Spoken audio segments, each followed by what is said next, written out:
Hey guys, this is Kimberly. I'm not doing a real unboxing, but I just got a new, to me, Janome 550E.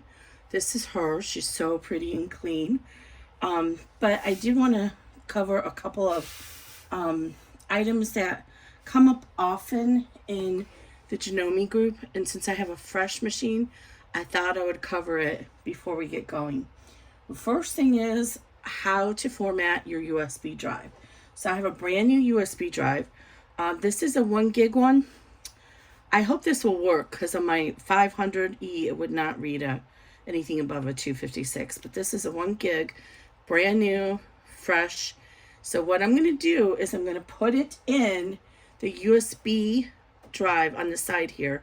I'm sorry I can't switch the camera around and show that to you, but I'm just going to put it there. Now normally I use a USB adapter, but I have all the stuff from my old machine packed up right now, so I got to go grab that adapter. But so I'm going to put this right into the machine. And so you just find where it plugs in. Make sure you have it in the right type. Oh, before I do that, I just want to show you on my Mac. So I'm a Mac person, but it doesn't matter if you're Mac or Windows. In Mac, we call it Finder. In Windows, you call it Windows Explorer, but it's the same situation either way. I have to use an adapter for my USB drive because I have only USB-C drives on this MacBook. So all you have to do is plug it in here, and I'm just going to pull up Finder and show you that it's a blank drive for right now. So you'll see it comes up on Finder right here. It says no name, has no folders. Okay, so I'm going to eject that, and now I'm going to go ahead and plug this into my USB on the side of my machine, and then I'm going to turn the machine on.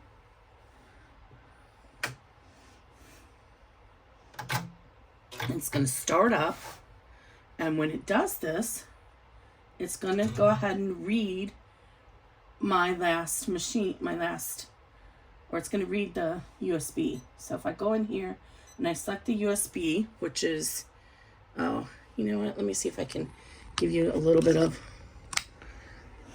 go slow. So when I first came in and logged on, this has got the machine folder where you would go and look for the machine designs, which I've never used that function. But right here, you see that little USB. I never use a stylus, but it's here, right here. So you select that, and it's already formatted my folder. So now if I had any files in here, it would work. So now what we're going to do is pull our USB drive out, and we're going to put it back into our machine, and you'll see what we'll do from there. I'm going to pause and I'll be right back. So now we're back on our machine, and you'll see now it still says no name on it. Let me see if I can get you up a little higher. You see it says no name, but now you see we have a folder that says EMB Embroidery, and then if you see, we can double click on this or click that arrow, and we see EMBF, and it's case sensitive. Case sensitive means letters that are supposed to be uppercase need to be uppercase, and letters that are supposed to be lowercase need to be lowercase. And then this is where we would put our design file. So I'm going to go ahead and go find a design file. I'm going to do that off the screen so I don't give away my whole world here. And let's see. So I'm going to just go to one of my designs that I've actually downloaded for whatever reason. I do this when I'm troubleshooting. Somebody tells me there's an issue with one of my files. I always download it directly from the Etsy listing, just so I can check.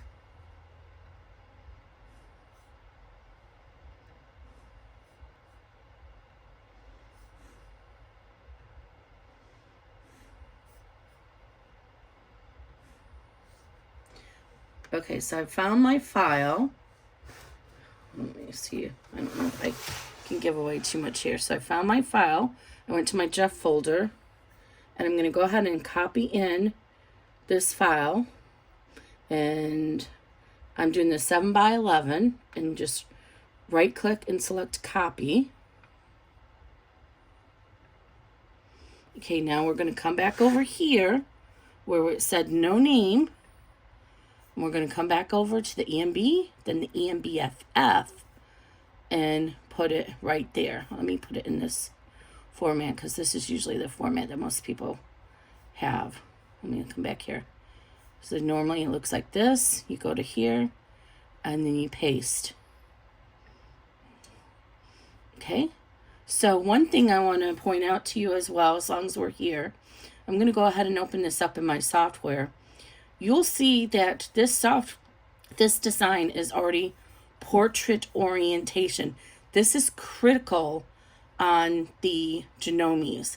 If you take this design, or you get any design that somebody has sold you, and it's in this format, it will not be read on your machine because this format now is at 10 7/8 wide.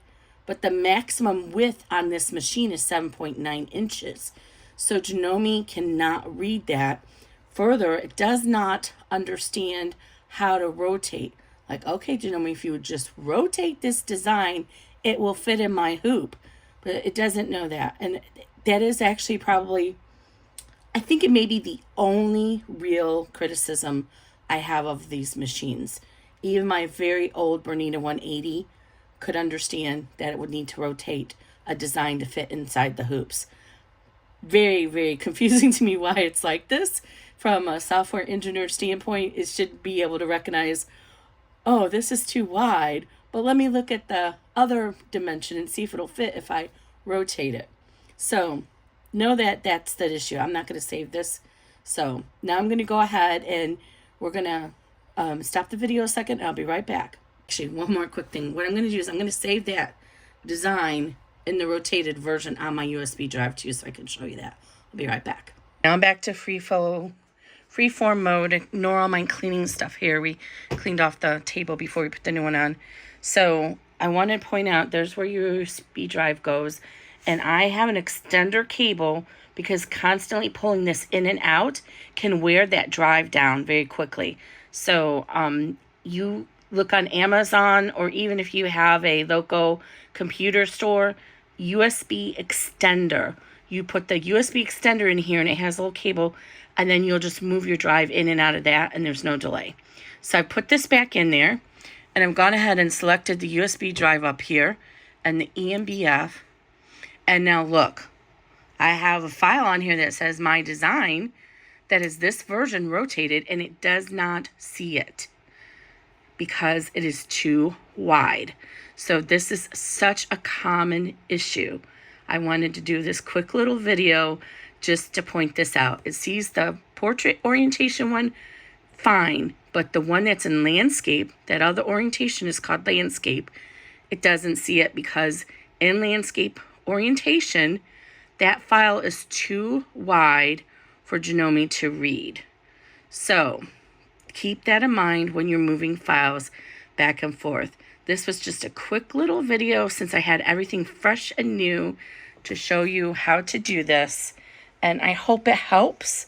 I think that covers it all. So if you do not see your file, you saw it on your the drive. I showed you that little video. It shows it on the hard or on the drive. I think I showed you that, but you can see it on the USB drive. Let me plug that in real quick again, and just to make sure to show you. Hold on one second. Okay, just to show you. So over here you see I have my no name, my USB selected, EMB, EMBF, and you'll see there's my design. This is the one I just saved from my embroidery software that is in the landscape mode. You'll also notice that since we had this installed on our machine, we have a new file here that ends in .jbf. That is a sewing machine, or I'm sorry, embroidery machine file. I'm not 1,000% sure on this, but I believe this is the temporary memory file that Janome puts on the machine, so that when you run into an issue and you have to restart your design and you turn the machine on, it says, do you want to restart where you left off? That's what that file is. It's keeping that. That's a good thing to know if you're a digitizer, because sometimes you'll redo your design, reload it, and you're like, why am I not seeing my changes? Because that's cached. That file was cached. That's called caching it on the memory of the Janome, and so it keeps pulling that one up. So you can delete that file from your USB and then pull your updated file. Doesn't happen all the time, but it has happened a few times to me. So that file can be deleted and save space on your machine, because you'll see this file is actually 10K, whereas our actual embroidery file is only 5K. So space is an issue. You can delete that file. One more thing, I'm going to block the camera because this is not important for you. Do not rely on your USB as a storage device. Flash drives fail constantly. They are not meant for storage. In fact, you should not really have a lot of designs on your flash drive. Move them to your flash drive for your work moment. So if I'm going to go ahead and test 3 bags, I'm going to go ahead and let me let you look at the USB, the machine, so you're not bored here looking at my dead hand. If I'm going to test 3 bags, then what I'm going to do is load those 3 files to my USB drive, and generally I'll delete whatever else is on there. The more files that you have on the USB drive, the longer it takes to get up to this page here. So it has to read all those files in, and it takes longer to do that when you have a lot of files on the USB drive. So don't use it as a storage device. Purchase some cloud storage if you're on Mac. Apple iCloud is phenomenal. I keep all my files there, and the price is very good. Dropbox is another option, although they just raised their prices. I'm cringing. It went up a lot. I think $2 or $4. I use Dropbox for my testers. It's very convenient for them to grab the files. I can upload them easily. But wow, it's gone up a lot. I need to actually remember and deduct that from my taxes every year. But yeah, so that's just another thing I wanted to make mention of as long as we're talking. All right, guys, I hope you have a great day. I'm going to get off here and play with my new machine with the bigger hoop, and I'm really excited about it. Thank you.